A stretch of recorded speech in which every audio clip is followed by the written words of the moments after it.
Tanguay Électronique, en première ligne.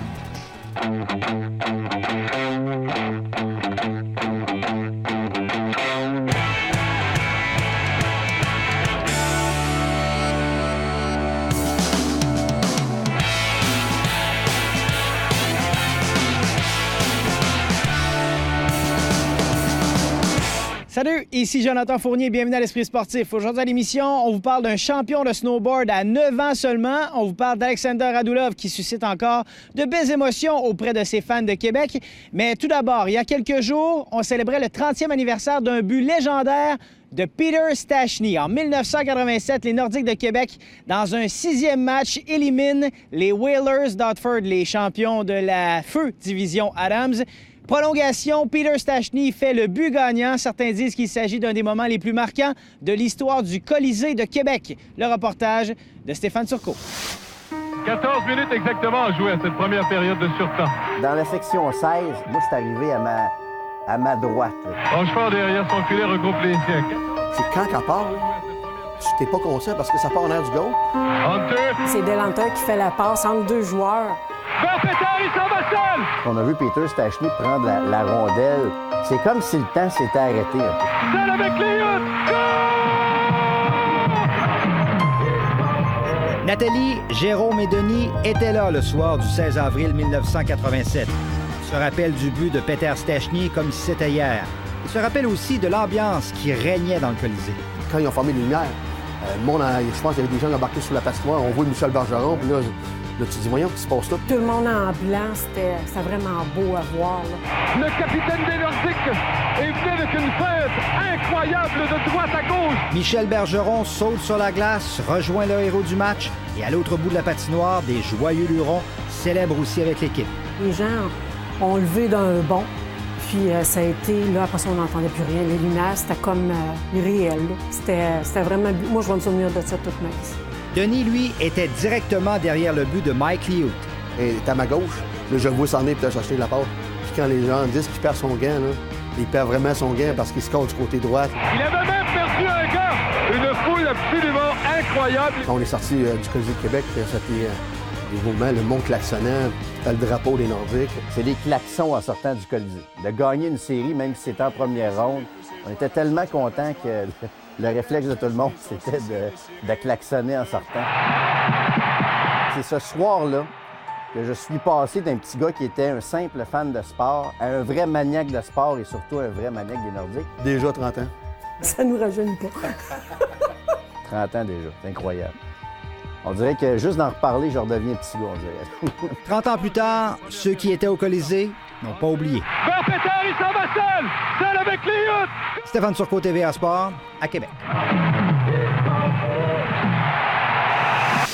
Lors du deuxième match de la série Canadien-Rangers, Alexander Radulov fait le but gagnant en prolongation. Un couple de Québec était plus que content et reconnaissait la fougue de l'ancien joueur des Remparts. Le reportage de Charel Traversy. Ça, c'est les trophées que Radou a gagnés lorsqu'il jouait avec les Remparts. Fébriles, Hélène et Albert Paquette ont suivi nerveusement la fin du match de celui qu'ils considèrent comme leur deuxième fils.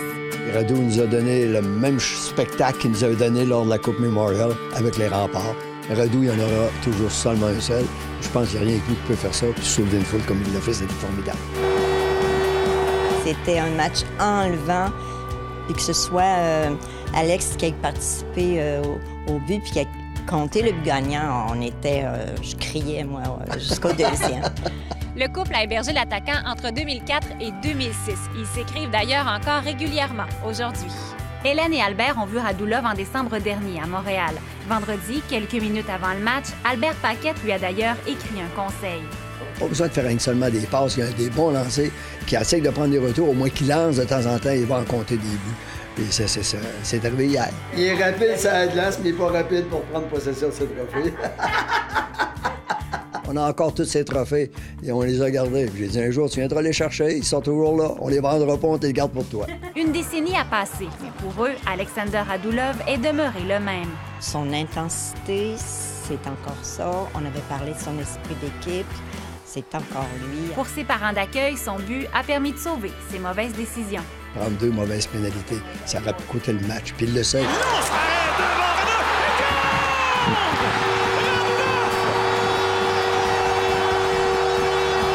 Ils n'ont pas fait la bonne chose en signant seulement pour une année. Ils auraient dû prendre au moins une année d'option pour se protéger. Par contre, on ne sait jamais ce qui peut arriver. Si on met un club à Québec, on le ramènera à Québec. Charelle Traversy, TVA Nouvelles, Lac-Beauport. Après la pause à l'Esprit sportif, un planchiste fait la pluie le beau temps en Chine, mais il n'a que 9 ans.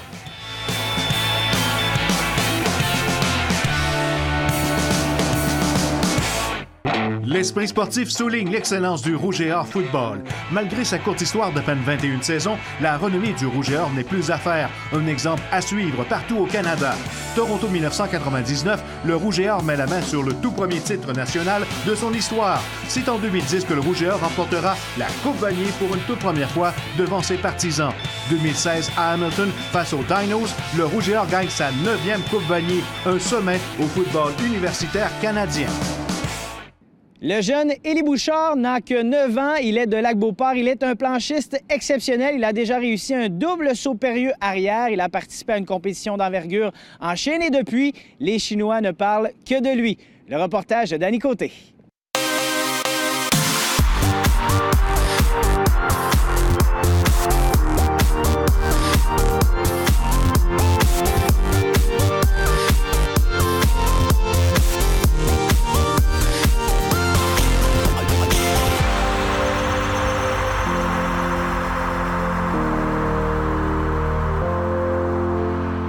Saut périlleux arrière. Avec ce genre de saut, Élie Bouchard est devenu la coqueluche des Chinois. En février, il a participé au Banana Open en Chine et sa popularité là-bas ne se dément pas. J'arrêtais pas de prendre des photos. On le réclame maintenant pour représenter la Chine aux Jeux olympiques de 2022. Il nous donnait tout, là. Il voulait qu'Élie apprenne le chinois, qu'il aille dans les meilleures écoles. Ils veulent avoir aussi l'exclusivité de son image. Il y avait des plans de films avec des plans de vidéos, des jeux vidéo, des figurines. Parce que les Chinois, vraiment, là, c'était comme les Beatles, là. Élie avait 1 an et demi quand il a mis les pieds sur une planche à neige pour la première fois. Il a beaucoup appris de son frère Zach.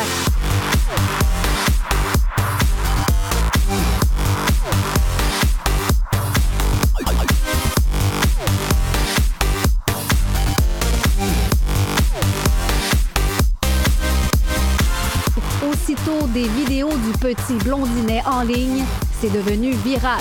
Ça passait de 10 000 à 30 000 à 50 000, puis à un moment donné, ça a atteint, après une semaine, 2,5 millions de vues. Mais c'est beaucoup de pression pour un enfant de cet âge. C'est sûr qu'on veut pas laisser... Tu sais, comme là, l'Asie veut les lits pendant 7 ans, 5 fois par année. Tu sais, là, on a un quotidien. Une grande réflexion s'impose pour la famille qui est aussi touchée par la maladie. Le père est en dialyse 3 fois par semaine et attend un rein. Ce qui fait que ça nous reste pas mal groundé, puis peu importe les offres qui nous arrivent, là, on est capable de garder la tête froide et savoir que dans la vie, c'est pas les opportunités, c'est pas l'argent, c'est la santé, la famille, c'est la chose la plus importante. Mais si jamais une offre est acceptée, Élie est prêt à aller en Chine à une condition. Moi, ça me dérange pas d'aller en Chine, mais ça me prend juste des gardes du corps. Ouais, hein, c'est vrai, parce que tu seras la vedette là-bas.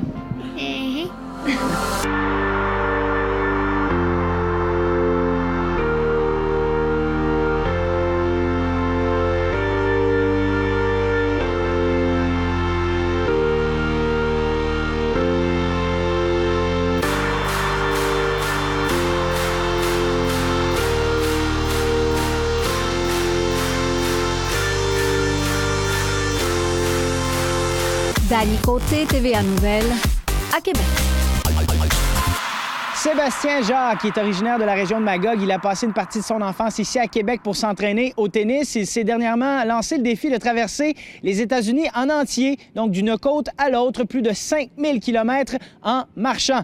Voici un résumé de ma rencontre avec lui ce matin.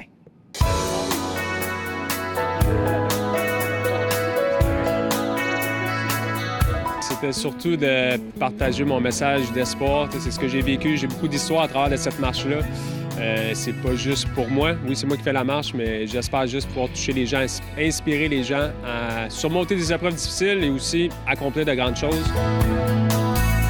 On le voit autour de nous, tu as un background de tennis?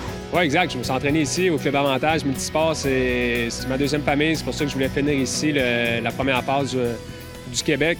J'ai été premier au Canada en tant que joueur de tennis chez les juniors. Je suis allé à l'université aux États-Unis, à Virginia Tech, où mes problèmes de santé ont commencé en 2011. Étourdissement, faiblesse musculaire, pression à la tête. Pendant 4 ans, par la suite, on cherchait c'est quoi qui se passait. Puis finalement, j'avais une tumeur bénin au centre de mon cerveau.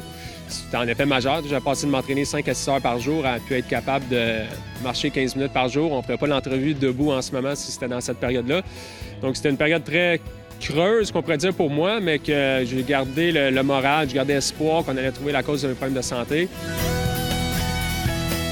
Et on a trouvé une solution du côté des États-Unis toujours, mais en Californie. Oui, exact. C'est pour ça que je fais la marche aux États-Unis. J'aurais bien aimé ça le faire au Canada, mais je finis à Santa Monica, en Californie, en serrant la main du neurochirurgien qui m'a opéré. C'est eux qui... Je leur avais envoyé mes images et puis on dit, bon, on fait cette opération-là de 5 à 10 fois par année.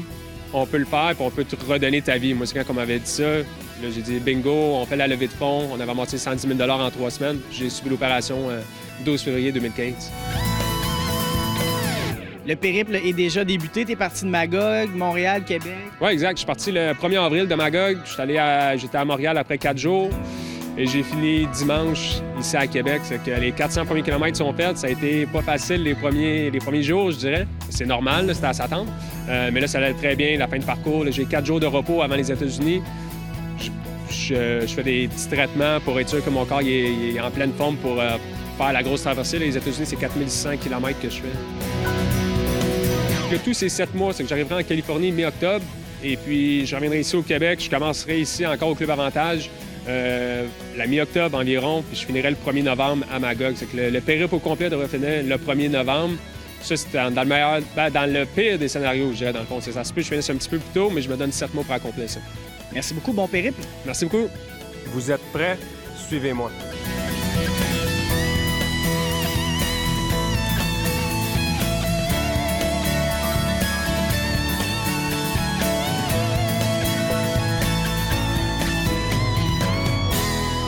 Ici Jonathan Fournier, c'est tout pour l'Esprit sportif. Demain à l'émission, le Québec Open et le Blizzard du Séminaire Saint-François. On se dit donc à demain. Ciao!